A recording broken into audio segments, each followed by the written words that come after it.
Okay, so we're gonna start the text of the Mesilat Sharim, continuing forward with the and we'll jump right into it again. The idea of these shiurim, first of all, the Ishmat Avimori, Shalom ben Tziona, Ishmat Surah B'Surah Haim, and for all the sick of Am Yisrael, V'ducham Yisrael Oshra ben.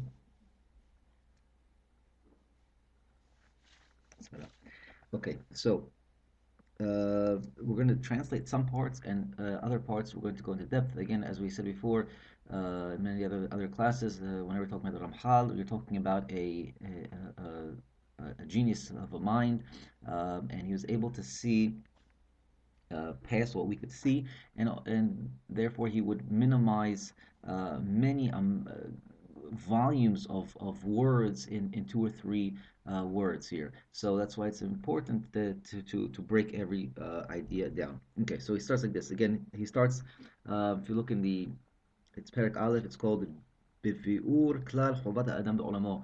What's man's duty in the world? Right, so man is here. What's the point of him being here? Why did Hashem create man? Right, he has angels that are perfect creations. Why does he have a fallible man to do anything that he needs? So he starts like this: Yesod haChasidut v'Shosh ha'avodah. So right away, just to point out, like many texts begin, they start with the famous letters of the Shem Havaya, the Ot Yod and Ot Hey, and then the Ot Vav and Ot Hey. As you see, Yesod is Yod, haChasidut Hey, v'Shoresh is Vav, and ha'avodah is Hey. Tells us the essence of what is real Chasidut and what is the Avodat Ha'adam. What's the purpose of man in this world? Hatmima, it's very simple. It's a simple task if you look at it. It's not so complicated. It's got many parts to it. But if you shed off all the lies and all the lie and all of the fake aura that is around physicality, you get a very very simple idea here. הוא שיתברר ויתעמת אצל האדם מה חובתו בעולמו. So what's man's duty? ולמה צריך שישים מבטו ומגמתו בכל אשר הוא עמל כל ימי חייו. And what is he supposed to be focusing on? It uses very, again, mabato is what he sees. It's in terms of eyesight. Because again, the first thing in the avodah is you're gonna have to have a certain perception. Judaism is not an ism. We call Judaism, that's the English term. Yehudi is the actual word, and it's based on the Shem of Yehuda. Yehuda is the one of the tribes, right? And his mother Leah called him Yehuda because she says, "Notati yoter mechelki." I received more than my portion. Therefore, she's calling him Hodaya. She's thanking God. This is the goal and the mission of a Jew, that he feels that he receives more than what he deserves. So it's a constant humility. It's a constant what's called anava. It's a constant thanking of Hashem. Those are constants in the life of a true Torah Yehudi. So it says ma'bato. That's what he sees again. Magamato and what he's trying to get to, right? So you're always going to have these two perspectives: what you see, what your goal is, and where you're standing and where you're trying to get to. Okay. והנה מה שהורנו חכמינו זכרנו לברכה הוא שהאדם לא נברא אלא להתענג על השם וליהנות מזיו שכינתו ושזו התענוג האמיתי והעידון הגדול מכל העידונים שיכולים להימצא. So what's the purpose of man? To become close to Hashem, to enjoy from Hashem's Shekhinah. What this means is basically to have a relationship. Hashem says, I have such great things to give you, but I can't give them to you if you're not in a relationship with me, because if I give them to you, you won't even notice them. Right? Think about it. Think about all the simple things: breath of fresh air, heart's pumping, digestive system workings, food having taste. These are very simple things. If a person is not in a relationship with the Baruch Hu, he takes these things and says, okay, that's just a natural occurrence. That's the way things run the world. No, that's not the way things run the world, because there are many people that do not have a great digestive system and they can't eat right.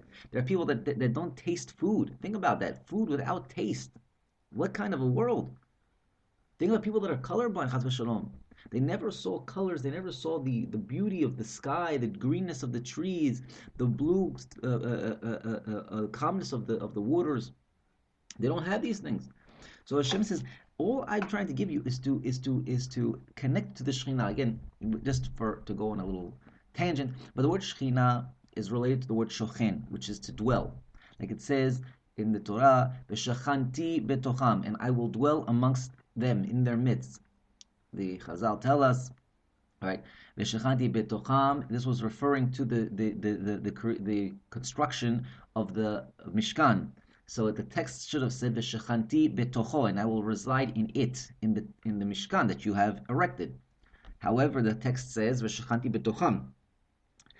I've decided, God says, to reside in each and every one of you.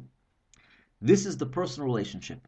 There are synagogues and there are books, but Hashem says, I'm found in there only as a stepping stone. The truth of the matter is, my purpose, God says, in creating the world is to have a connection, a shochen, a shechina, a direct residence in your personal life. Okay, this means that it's a constant, A, and B, it's a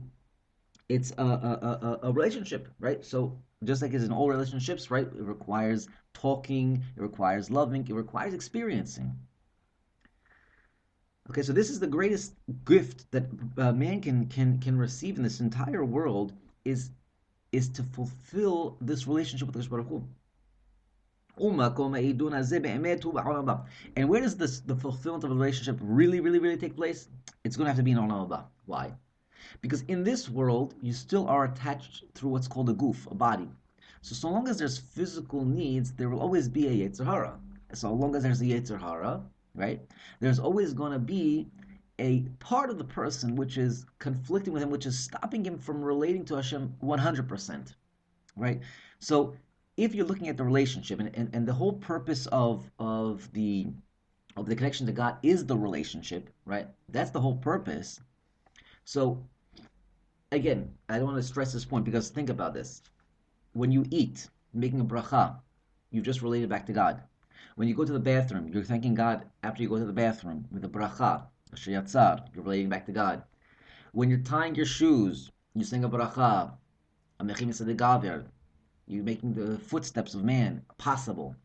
There's a procedure. Everything that we do in our lives is governed by a halacha.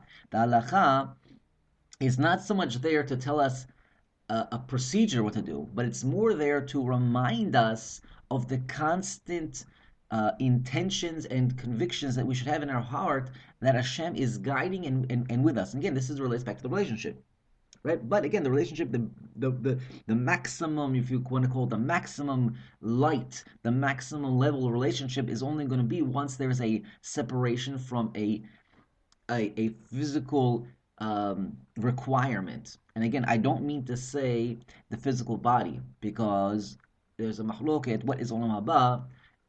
If you're understanding it as the world of souls, so you might understand it as a separation of the physical body. But if you understand it to be the world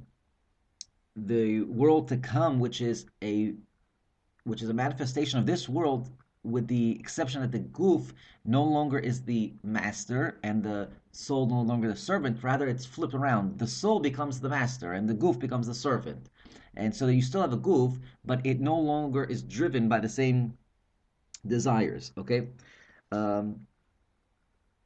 So that's going to be an olabah. Kihu hanivra behachana mitzarech levar, because that's where everything is going to be. That's where everything was placed already from the beginning of time. The tools, we'll call it, to receive the greatest part of the relationship have already been set over there. And again, what are the tools that we're going to need to receive the greatest relationship? One of them is that it's going to have to have a supernatural connection with the soul. The soul is going to have to be radiating through the body, such that it will control the bodily emotions.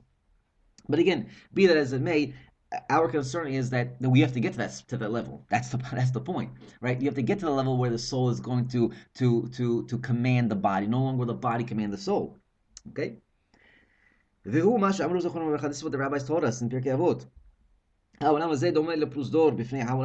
This world is just like a corridor. Before you enter the hall, before you enter the ballroom, you enter a hall, right? So the hall would be comparative to this world. It's the means by which you get to the main point, but you still have to pass through this point, right? So this place called Olam Hazeh, right? You should know the word Olam comes from the word Elim, which is hiddenness, and right, and this is what we discussed many times before, that God runs the world in a hidden nature. That serves a few purposes. One is that it gives free choice. right? Because imagine if you were sitting next to the king, of course you wouldn't dare make a peeps in the wrong direction. However, when the king is no longer looking, right? Think about police. When the police are not patrolling the streets, right? So you drive a little bit more haphazardly. But when you know there's police at every corner, you're gonna make every stop. You're gonna have every button and buckled. You're gonna make sure that the car is running properly. Again, you're gonna be a lot more strict. So how do you really know if a person is in the true relation with the Baruch Hu? So Baruch Hu says, so I'm not going to be there in front of you. I want you to find me. And I want you to have to constantly bring me into your world. I'm in your world, but I want you to reveal it. So that's why the word olam is constructed in the way it is, that it relates to the word elim, hiddenness. V'ha'emtsaim. This is a very important point. I want to stop here for a moment. Emtsaim. Ha'emtsaim. You see that word v'ha'emtsaim. המגיעים את האדם לתכלית הזה הם המצוות אשר ציוונו עליהן הקהל יתברך שמו. So what are these emtsaim? Why does he use this word emtsaim? He's referring to the mitzvot. And he's saying that basically on an outside level, he's saying that the mitzvot are the means by which we get to Olam Haba, right? Think about it. If you look in Apiyah Pshat, right? The more mitzvot you have, right, the greater level you will be in Olam Haba. Okay, but it's got to be more than that, right?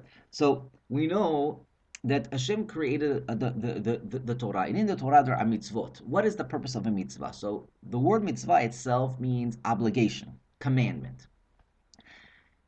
On one level, it shows us the relationship of a man and Akash Baruch Hu. Man is subservient to Akash Baruch Hu. Man requires Akash Baruch Hu to allow him to move and allow him to do anything, right? So mitzvah, on one hand, shows us the way the world is really run. That, hey, without God, you can't move. God commands you to do things, right? That's why whenever we make a baracha, Asher Kedishanu V'tzivanu, and you commanded us. However, we said that this world is an aylim, a hiddenness. What does that hiddenness do? That hiddenness allows an ego to persist, to exist. When that ego exists, it allows the person to be manipulated.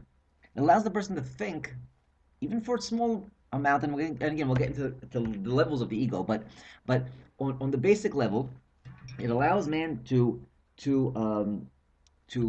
kind of think that he's in charge. Right? Again, you have this in business dealings where a person screams at an employee. Right? Why is he screaming at the employee? Because he feels that the employee caused him a business loss. But the truth of the matter is, God's the one causing the business loss. The employee might have been the messenger, and we know that the rule is don't kill the messenger. Right? You're being sent a message from God. Or a person gets frustrated because his day is not going properly. Well, hey, who are you to determine that your day is going to go properly? Right? We know it says Rabot Bachshavot Belevish. Man has many plans. And the counsel of God, the plans of God, though, that's what's going to come through. Man can plan as much as he thinks. So on the one hand, the mitzvot allow us to constantly connect back to this concept of what's called bitul atzmi, nullification of oneself, removing the ego and allowing the person's eyes, like we talked about before, what he sees, his eyes, to see that God is required. If he's going to even if this person is going to do anything, he requires God's blessing. He requires God's yes, a nod of approval. Because if not, hey, ain't nothing going to happen. If Hashem doesn't will it, it will not be. So, in one hand, these mitzvot are called emtsaim because they get us to this concept. It's nice to say, hey, God runs the world, right? That's a great idea. But throw the person into a business plan, into a business transaction, or into a busy day where business is going slow and he's got collectors calling him, or where his wife is yelling at him. Any of these things where it doesn't go according to our plan or according to our ebb and flow, as they say, right? So what happens? The person can think again, maybe slightly, maybe a lot, right? It depends. You'll know because based on how much a person gets angry. The person